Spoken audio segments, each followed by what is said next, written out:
अस्सलाम वालेकुम नाजरीन, मैं हूं मरियम खान और आप देख रहे हैं पाक न्यूज टीवी HD।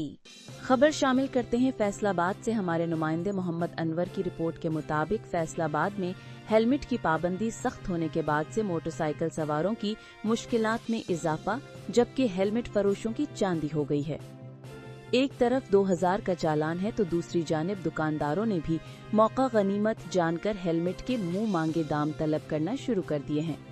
चंद हफ्ते कबल तक 500 से 700 रुपए में मिलने वाला हेलमेट 2000 से होता हुआ 4500 तक पहुंच गया है, जिसके नतीजे में मोटरसाइकिल सवारों को शदीद मुश्किलात का सामना करना पड़ रहा है।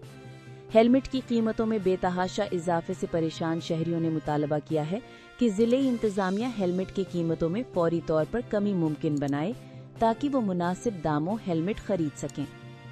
दूसरी जानिब जिले इंतजामिया का कहना है कि अचानक हेलमेट की खरीदारी में इजाफे की वजह से दुकानदारों ने कीमतों में इजाफा किया है।